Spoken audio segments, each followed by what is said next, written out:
इसी प्रकार जो आत्माएं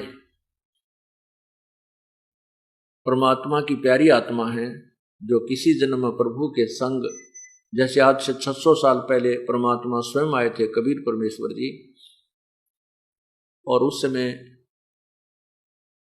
64 लाख उनके शिष्य हुए थे, हिंदू मुसलमान कोई भी जिस धर्म से संबंधित थे सभी। अब वो आत्माएं भक्ति में लगी हुई हैं, वो कई जन्मों से कई युगों से भक्ति करती हुई आ रही हैं, वो उनको परमात्मा कोई ना कोई कारण बना के अपने चरणों में लेकर फिर इनसे कोई अच्छे शुभ कर्म करवा जाता है। और अब जो भक्ति काल शुरू हुआ है, अब उन पुण्यात्माओं को पार किया जाएगा। तो ये बताना चाहते हैं कि जो अच्छी आत्माएं हैं उनका आहार है परमात्मा की भक्ति करना, शुभ कर्म करना, अच्छे विचार रखना, किसी का आत्मा ना दुखाना, झूठ नहीं बोलना, ये उनका आहार है। ये मोती है, राम नाम की मोती का सुनना, राम नाम की महिमा सुनना, प्रभु की महिमा गुणगान करना और उसके मंत्र का जाप करना, रूपी मोतियां वो उसको रुचिकर होती हैं, ये उसका आहार है। तो वो गोग्यो नहीं पतियाए, गोग्यो माने वो अन्य बुराई नहीं करते, शराब वो नहीं पीवे, चाहे कितना ही बुराई करने वाला व्यक्ति, चाहे शराब पीवा था, मांस खाया करता, चाहे चोरी ठगी और भी बकवाद कुछ भी करता था, वो आत्मा पहले जन्म में भगवान की भक्ति जो कर रहे थे वो तुरंत बुराई त्याग जाते, उनको अच्छी नहीं लगती, फिर वो बहुत बुरी लगती है। शराब, बीड़ी से भी बांस आती है, शराब कोई दूसरा भी पीता, उस कमरे में नहीं बैठ सकते। और मांस पहले बेशक वो खाते थे, और इस राम नाम के ज्ञान को सुनने के उपरांत, ये भक्ति शुरू करने के उपरांत उस मांस को खाते हुए को देखकर उसको उल्टी गिरने को हो जाएगी। तो यहां बताते हैं कि जिनका चारा मोतिया वो गोग्यों के उपतियाएं, जिनका आहार राम नाम की मोती खाना, तो वो उन गोग्य नहीं पतियाएंगे, ना किसी की निंदा चुगली सुनेंगे, ना उनकी बातों में आनंद आओ जो भगवान की चर्चा नहीं करते। जिसके अंदर भक्ति प्रवेश होगी तत्व ज्ञान के आधार से, वो चाहे कितना प्यारा रिश्तेदार हो, वो भी आपने बुरा तो नहीं लगेगा, लेकिन उसके साथ बात करना जी घड़ी को ना करे। ज्यादा समय तक उससे आप बात नहीं कर सकते, क्योंकि उसके अंदर जो बात निकलेंगी वो आपको स्वीकार्य नहीं होती, आपकी उसकी तालमेल मिले को नहीं।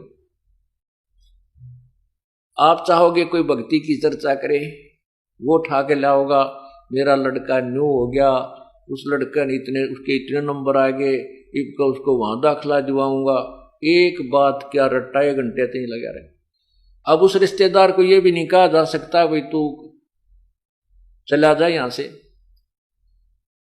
वो तो 1 दिन रुक गया, 2 दिन उसकी मौज है। लेकिन अब आप उसकी पहले की तरह सुर में सुर नहीं मिला सकते। पहले हम क्या करते थे, पहले रिश्तेदार अपनी गाथा गाता, वो बंद हो जाता जब हम अपनी सुनानी शुरू कर देते हैं, फिर कोई और बात चल पड़ती, फिर कहते ले आ बोतल गुट्टी लावांगे, यानी वो बकवाद बाया करती थी। अब राम नाम शुरू होने के बाद ये ज्ञान प्रारंभ हो गया, ये भक्ति शुरू कर दी, तो फिर हमने उनकी बातें अच्छी नहीं लगती, ना वो शराब पीवे हम, ना उनका सहयोग दें। पहले तो वो रिश्तेदार कुछ देर तक ऐसे बातें लगाएगा, फिर जब आप समझ जाओगे कि यो मेरी बात सुनता नहीं, उसके लिए क्या तरीका है उस रिश्तेदार को चुप कराने का, भगवान की चर्चा शुरू कर दे। जब वो अपनी सारी रामायण गा ले, फिर अपनी कथा शुरू कर दे कि इब का सत्संग में आइयो, बरवाड़ा में सत्संग होगा, ये तारीख है, एक वो रखो साथ में पूरी डिटेल अपने पूरे साल की, वह पकड़ा दे कि ये ले लो, इस तारीख को सत्संग है, वहां आइयो, हमारे गुरुजी ये बताते हैं, हमारे गुरुजी ये बताते हैं। अब उसने वो स्वभाव नहीं, क्योंकि वो तो अभी रोगग्रस्त है, तो फिर वो थोड़ी सी देर में, पहले तो न्यू क्या करता मैं कल जाऊंगा, जब भी बैठे या चर्चा कर दे तो शाम तक वो न्यू मत जा रहा हूं, अब कोई काम याद आ गया, वो तुरंत खिसक जाएगा। ये नहीं कि हम उसको यहां से उठाना चाहते थे, नहीं, बेशक रुको, हमारा उद्देश्य है कि उसको भगवान के रंग में रंगे, ये हमारा रिश्तेदार है, क्योंकि रिश्तेदारी के कहते हैं 7 पीढ़ी तक का नाता होता है। आपका रिश्तेदार आपको बुरा थोड़ा लगता है, जैसे अपनी लड़की ब्याह दियो बेटिया के साला गया करे। अब उसको हम नहीं चाहते कि वो भाग जा, हम चाहते हैं राम नाम पर लाग जा, लेकिन वो राम नाम पर लागे नहीं तो हमारी भक्ति में बाधा करेगा और बैठ कर बकवादा करेगा के मन के। तो उसके लिए ये राम नाम एक ऑल आउट का काम करेगा, जिस तरह मच्छर का क्रिया करे। जब वो रह गया उसमें तो उसका भक्ति असर करेगी, वो जरूर शरण में आओगा और अच्छे कर्म करेगा। और जब वो भक्ति पे लागण का नहीं होगा तो ऑल आउट उसको बाहर कर देगी, चला जाएगा। ठीक है, बुरा फिर भी नहीं लगता, लेकिन ये जरूर ज्ञान है कि राम नाम पर नहीं लगता, ये दुख बहुत पावेगा। परमात्मा की भक्ति बिना कोई जीव आज तक सुखी नहीं हुआ और ना ही होगा।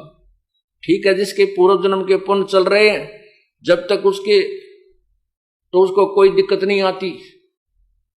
जैसे बसंत ऋतु होती है, बसंत ऋतु के अंदर ना गर्मी होती है ना सर्दी होती है।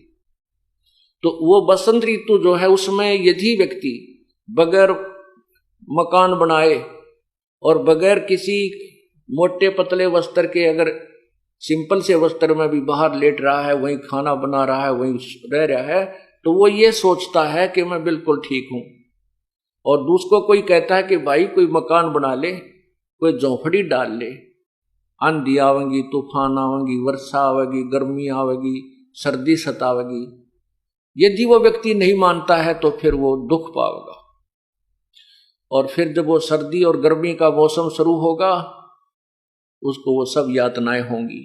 इसी प्रकार जिन प्राणियों के आज पुण्य चल रहे हैं, उनके पास कार भी है, कोठी भी है, बढ़िया उनकी अच्छी नौकरी है, कोई राजा बना है, कोई मंत्री बना है, कोई कुछ बना है, उनको हम कहते हैं भाई राम नाम की झोपड़ी डाल ले, ये बसंत का मौसम सदा नहीं रहेगा, ये पुण्य कर्मों रूपी बसंत सदा नहीं रहेगा, ये पाप रूपी कर्मों की गर्मी भी आवेगी जेठ की, और उस समय तुझे लेने के देने पड़ेंगे। तो वो नहीं मानता है तो उसको वो कष्ट उठाना ही पड़ेगा। ठीक इसी प्रकार हम अपने हर व्यक्ति को, भाई को, बहन को, रिश्तेदार को, अपने मित्र को यही समझाने की चेष्टा करते हैं कि राम नाम पर लग जा, नहीं तो बहुत दुख आओगे, तुझे दुख होंगे, कष्ट होंगे। वो कहता है मैं मौज माच रही है मेरी, तो क्या दिक्कत है, सब ठीक है, लेकिन ये सदा नहीं रहेंगे।